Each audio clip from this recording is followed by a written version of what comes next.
Hey guys, welcome back. I'm taking a break from Tears of the Kingdom content today, so I can do some classic Zelda stuff. I thought I would present to you my 7 personal favorite theories related to the original timeline. Each one of these could be a video in their own right, and honestly, they probably have already been done, but now you can get my thoughts on them in a concise manner. So with the intro out of the way, let's talk about my 7 favorite classic Zelda theories. Number 1. Zelda deleted the hero. This one is technically a theory, but I feel it's basically confirmed within Wind Waker. At the end of Ocarina of Time, Princess Zelda sends Link back to his childhood.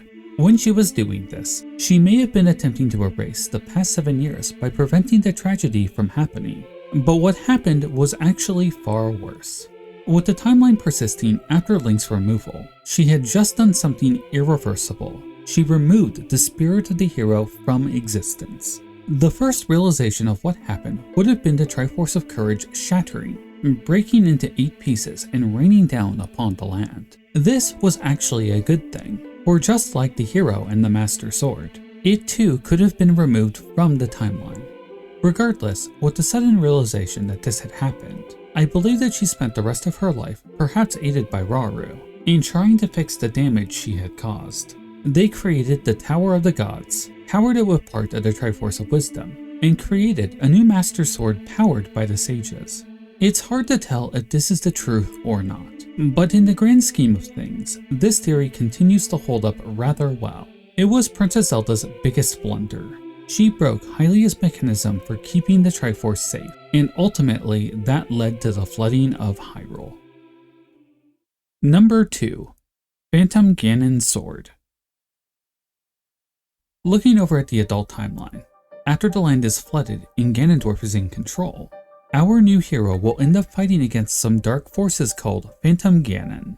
He fights a few of these in the game. Each one of them will engage in the classic Dead Man's Volley, where you have to fling a projectile back and forth until one of you fails to reflect it. More important though is the sword that they are carrying on them.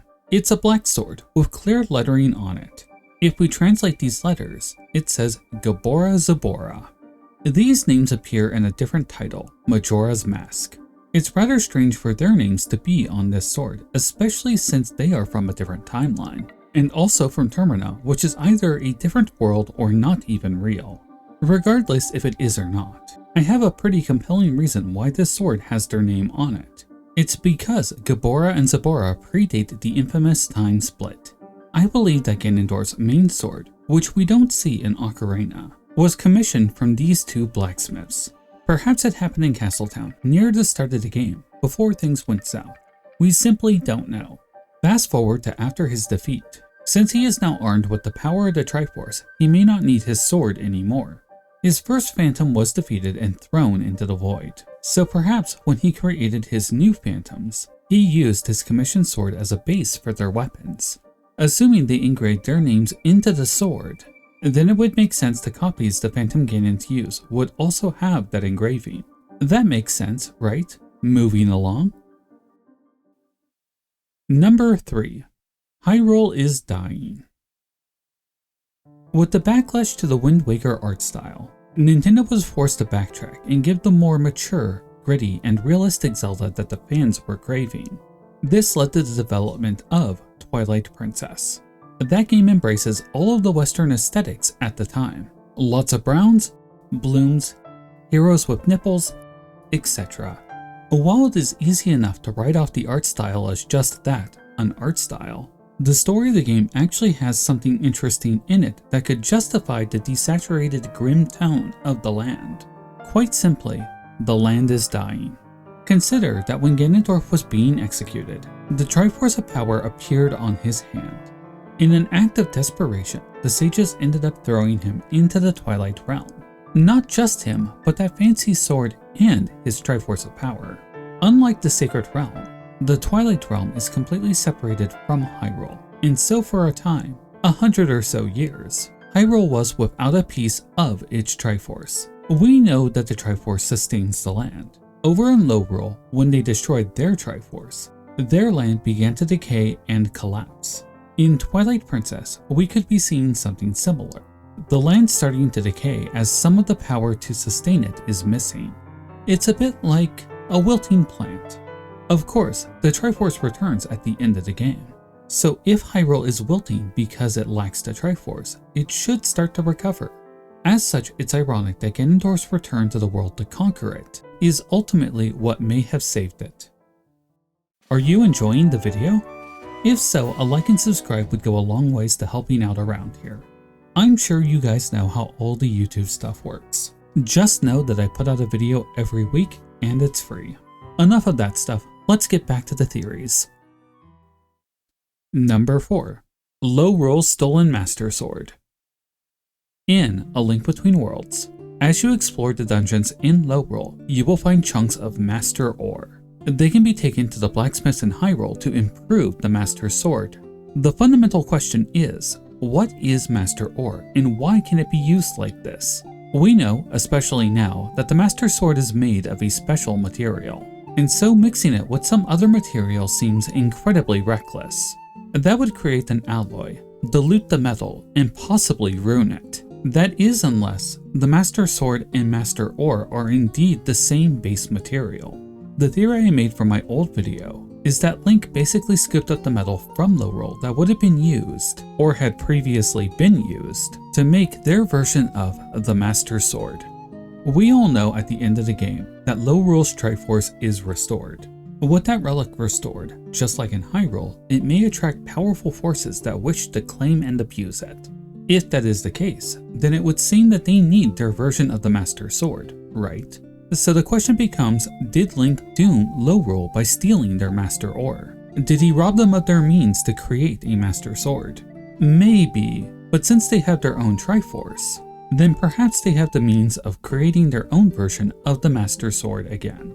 One day, I'll have to make a video on the apparent limits of wishes these Triforce can grant. But for now, let's get back to the theories. Number 5. The Ocarina of Time. One of the most interesting things in the series is the use of time shift stones. We see these objects in Skyward Sword being mined under Lorule. They have the amazing property of creating pockets of altered time into the past. There are some pretty neat puzzles presented with these mechanics, but the mere fact that they can distort and have the power of time in them has led to some interesting speculation. There's a theory promoted that the Ocarina of Time is made from time shift stones. I like it. The nature of time manipulation is pretty vague within the series, but it seems feasible that the time powers of the instrument could be linked to this material. This also means that the various songs in the series we see that relate to time, namely the Song of Time and the variants we see in Majora's Mask, may only work when played on such an instrument. Only then would they have the power needed to distort time or interact with temporal objects. This may be why Princess Zelda uses Zelda's Lullaby at the end of Ocarina of Time, instead of the Song of Time, to send Link back to his childhood.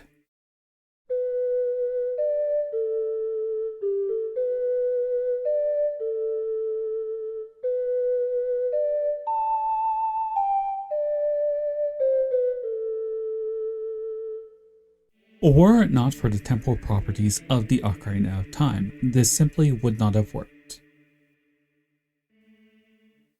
Number 6. Twinrova ruined Ganondorf.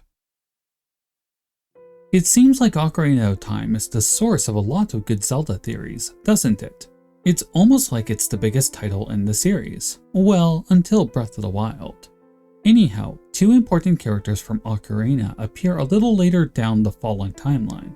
The twin witch sisters of the Gerudo, Kotake and Kome, Twinrova. These two are the surrogate mothers of Ganondorf, and while he was successful in obtaining the full Triforce, he was sealed away in the Sacred Realm for a very long time thanks to the imprisoning war. We don't know how long has passed since A Link to the Past, but what is clear is that Kotake and Kome are still alive.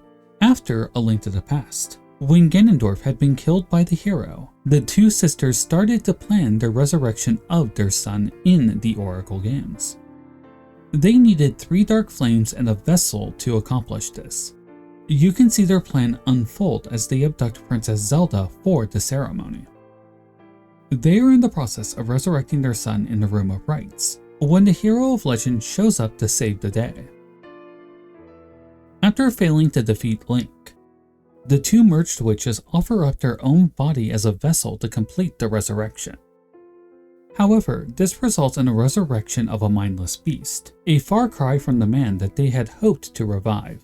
Most of this is clearly stated in the game. It's the fallout of this that we see in later games in the timeline that is the interesting part. Especially in A Link Between Worlds, Ganon's spirit seems devoid of thought. Yuma fuses with it in order to access the Triforce of Power that ended up resting within his spirit. This incarnation is again defeated and laid to rest by the hero.